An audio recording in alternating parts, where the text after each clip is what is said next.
I tried every trick in the book, and all signs pointed to this is not the right job for me. Leave medicine, leave surgery, quit ENT.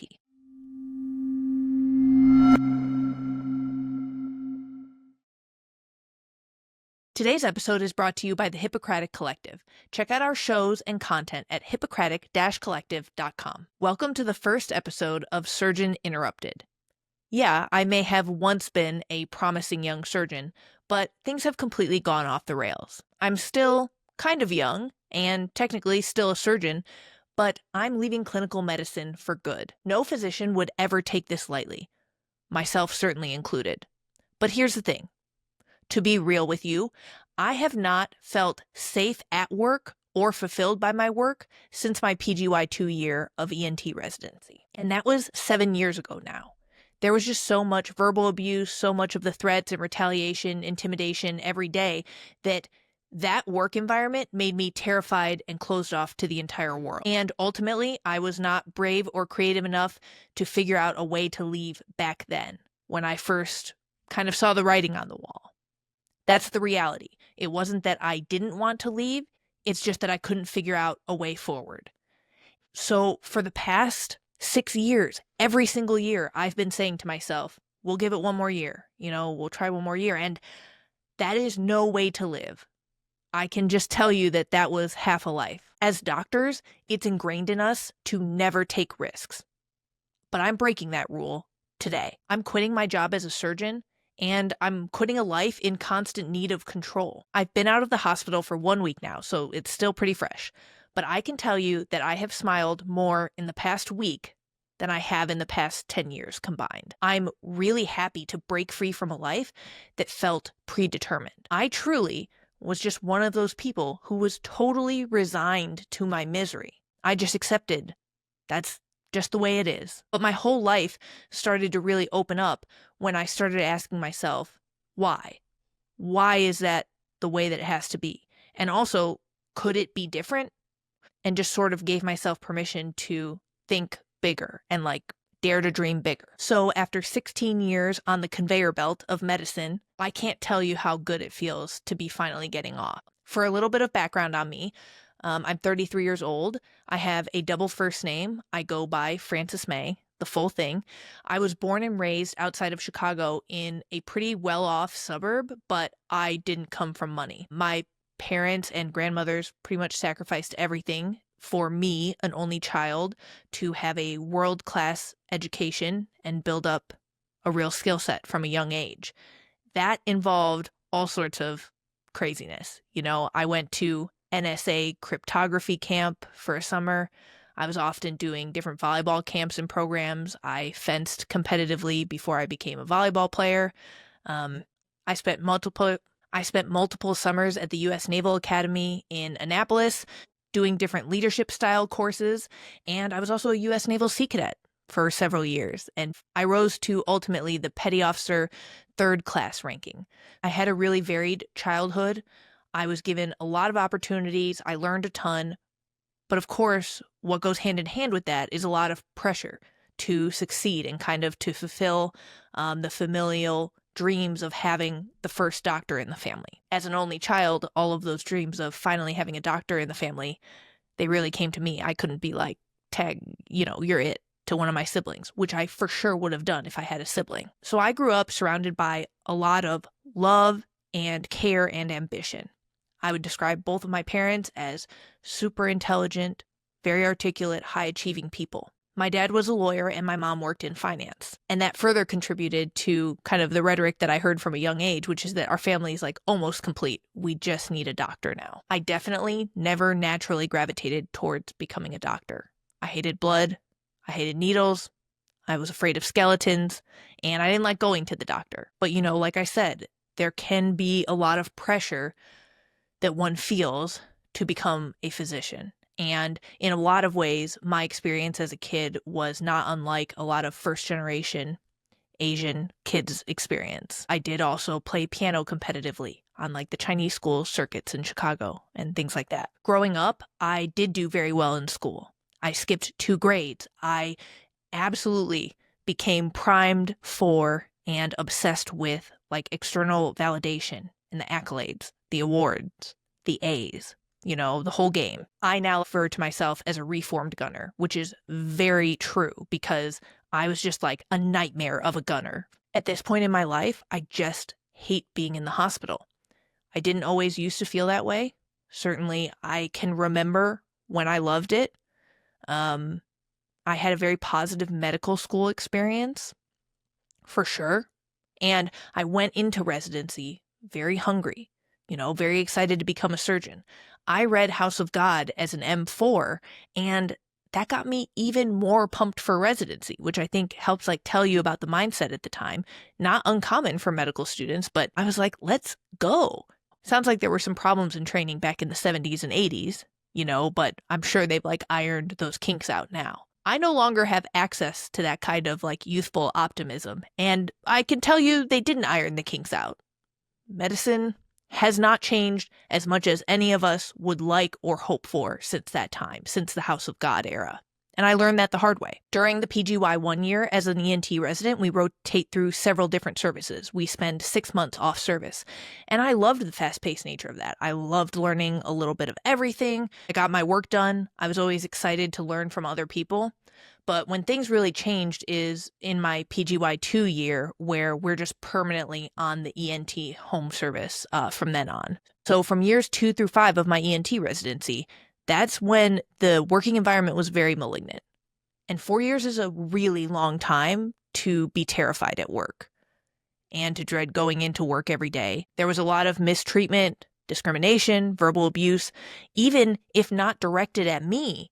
I'm a highly sensitive person, and if I'm standing in the room and there's vitriol being directed from, one of our seniors to one of our juniors, that was quite disturbing to me. Even more disturbing to me are all the times that I didn't stand up for them, didn't interject. The fear of that vitriol being turned on you is also very real in that situation. And I think that even coming to terms all these years later with all that has helped me let go of some of the anger and betrayal that I felt when I was the resident, receiving X, Y, and Z verbal abuse and thinking there were a lot of people in the room when that happened.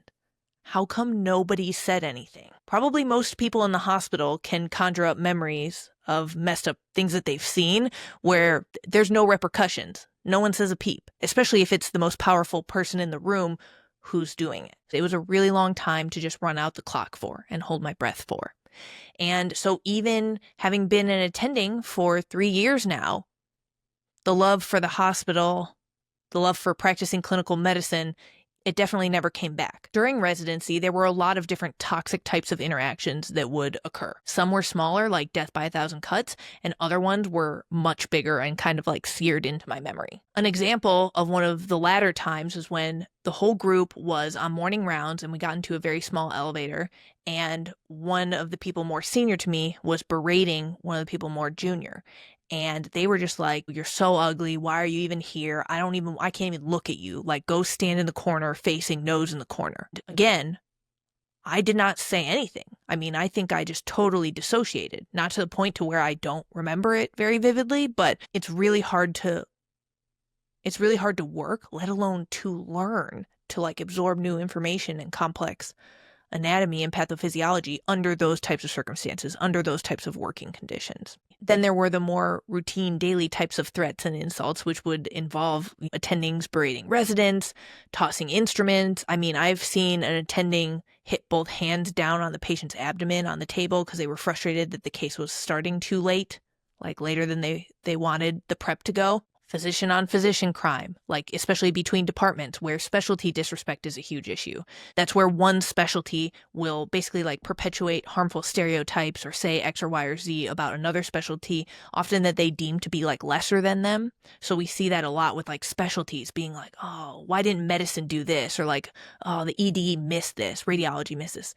Or we see it with more prestigious surgical specialties saying it about the less prestigious surgical specialties. It is truly a lose game that we see people play every day in the hospital, right? This goes back to systemic dynamics within that work environment. There's a lot of really deeply embedded hierarchy. And one quote that I heard a lot during residency is rolls downhill. and the residents are always at the bottom of the hill. Another example of kind of like some of the discriminatory type of language and rhetoric would be when we had a gentleman come in relatively on the younger side to be presenting with an HPV positive squamous cell carcinoma of the oropharynx, base of tongue and tonsillar HPV related cancer. This was a white guy married to an Asian woman. And for the whole week that gentleman was admitted to the hospital, I had to hear about how eating out Asians gives you cancer, which is pretty bad press. But discriminatory rhetoric was very common. There's a lot of great coverage of the other litany of issues with being a physician, which include the moral injury, the administrative burden, increasing encroachment on like physician autonomy and things like that. A lot of uncompensated off-hours work, like increasing burden of patient messaging and admin time. Nobody on earth likes doing pre-auths or peer-to-peers. And even in the last year and a half, I've seen in my own practice the rate of pre-authorizations go up dramatically. And then there's a lot of, again, just raw staff-on-staff conflict because, number one, there's an increased rate of history of trauma in people who elect to go into healthcare work. And then two, they've just been working in this environment that kind of rewards and glorifies one poor communication style and definitely enables it. People just perpetuate the poor behavior that was modeled for them. Being in that super malignant work environment bled into every area of my life. It absolutely affected how I showed up as a partner, as a friend, as a daughter. And for me, especially, the inability to express myself at work or stand up for myself led me to feel extremely trapped and just feel very threatened all the time. In The Body Keeps a Score, they actually talk about, they lay out how people who can't fight back, who are like physically constrained or bound in some way, which like I was, not physically constrained, but certainly professionally. If I wanted to keep my job as a resident, I could not respond in a way that I think would have been respectful towards myself. Instead, I had to betray myself to just sit there and take it. All of that manifested as really extreme anger for me. I have been surmising that residency is a pressure cooker that will just amplify whatever pathology you come in with. And for me, it was anger. I definitely did not have, admittedly, a very good temper pre-residency. And I've always been not one to shy away from confrontation and have been known to have a more aggressive personality type. So then what happened in training is that I started punching holes in the walls of my residency house. And then when we talk about, again, how this affects everything, that explosive anger and the rigidity that really came with it, again, a fairly rigid person. I liked things a certain way. I liked my timetables even before residency. That just turned into like such pathologic rigidity that I could barely function as a person or really like exist in society. It impacted every single relationship I had, and it really impeded my ability to form any new relationships. Because before I went out or tried to have an interaction with a person, really, like if things didn't go a certain way, I did not have any bandwidth to like accommodate for or compensate for that. So not only did it make it feel like my life every single day going to the hospital was very depressing to me, but it also made my life outside of the hospital extremely limited and narrow. I'll take this opportunity to just make a blanket apology to any person who met me during residency. I promise I'm like 50% less of a nightmare now. Shout out to therapy. Some people will be thinking, you should really try to make it work. You can't just leave medicine. I have tried everything to make it work. I tried voodoo dolls. I got a whole crystal collection. I read every book I could on interpersonal effectiveness, making it work in the workplace, dealing with challenging personalities in the workplace, learning about charisma. I watched every movie and film that I could about like strategizing for the workplace or how to see the big picture and play the chessboard. I went to therapy. I tried hypnosis. I talked to my friends and family until they were absolutely just sick of me talking about it. I meditated. I prayed. I feel so at peace with my decision because I feel very good about the fact that I tried absolutely everything else before deciding to leave this path. I've wanted out for a really long time. But like being in any kind of wrong situation, the wrong job, the wrong relationship, we have to give ourselves permission before we can leave. The first time that I really gave myself permission to leave is when I was sitting on a plane about to take off and I received my ENT board exam results via email to my phone. The written board exam for ENT is like famously one of the hardest tests on the planet. And when I opened that email and saw, congratulations, you passed the test, I broke down in tears. I was literally sobbing by the time we were taxiing for takeoff. I was overwhelmed by relief because it genuinely was the hardest test I've ever taken. But I felt this spark that was like, oh, I can leave. Like this quiet voice. So even while I'm relieved and I'm celebrating, there was this quiet voice that was like, I have proven myself.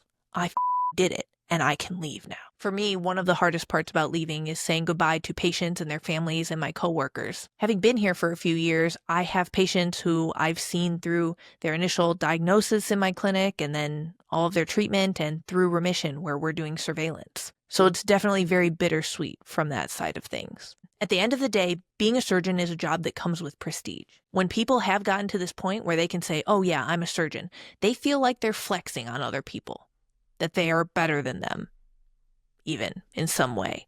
That's fairly built into the surgeon experience. So I had to undergo an ego death. I've had to do a ton of work to decenter my identity as a surgeon to make this transition survivable. At a certain point, for me, it came down to, okay, do I want to stay being a surgeon? Do I want to let my ego run my life? Or do I want to live? And I finally have my answer. I refuse to accept when people say that leaving medicine should be something that's like shameful, or some people say it should be criminalized. There's no other industries like this. It's not uncommon that what somebody would want out of life would be different in their 30s than it was in their 20s. And we do not hear people leave Wall Street after working there for 3 years and be chastised for some kind of moral or ethical failing on that part. Not only that, but another common one is you took up a spot in medical school. I mean, there are a lot of competitive engineering and other various undergraduate degrees that people take up spots in, and then they're not like blood bound to stay in that profession until their dying breath. There's a lot of problematic misnomers out there that are designed in part to just keep us small and keep us maintaining the status quo. The only job that I can think of that is that way is when you take the black at the Night's Watch up at the wall in Westeros. This is a Game of Thrones reference for anyone who hasn't heard about the Night's Watch. But there, they take it pretty seriously that when you take the black, like you can never leave again. I've been thinking about something that I call the orange suit theory. I had an event recently that was kind of dress-up cocktail attire.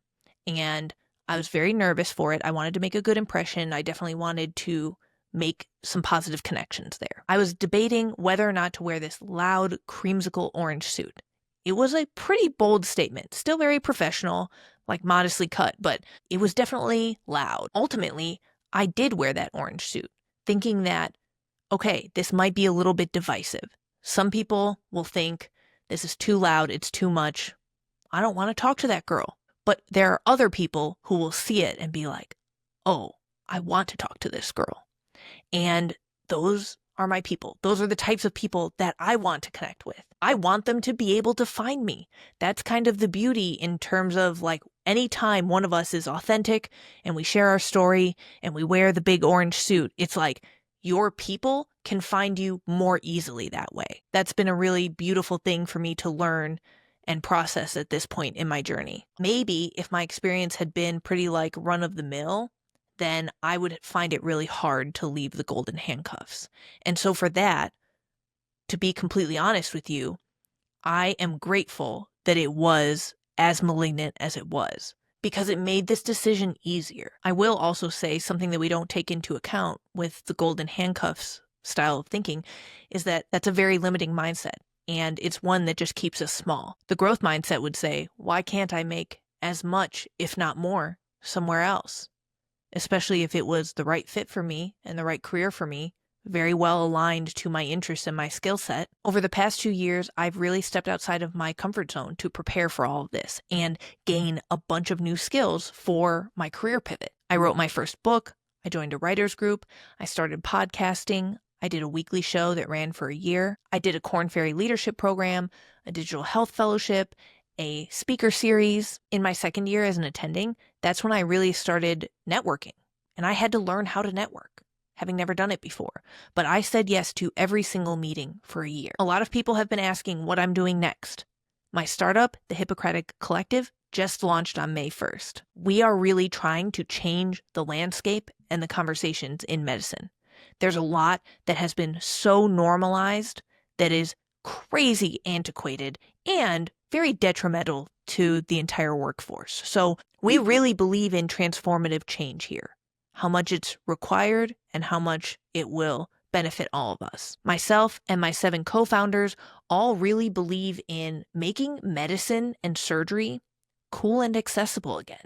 This episode comes out 5 days after the Hippocratic Collective launch, and I'm already blown away by the sheer volume of responses that we've received. I'm excited, I'm thrilled, because this is exactly what we wanted. We want to engage with everyone. We want to really meaningfully change the conversation in medicine, but it's also sad. It's sad that there's clearly such an appetite for this type of work, and it's never been done before. Better late than never. I am so excited for where we're going. For the first time in my life, I don't know what's behind every door, but that is the best feeling that I've ever had access to. I'm so grateful to every person who sent a kind message or comment in response to my leaving medicine announcement.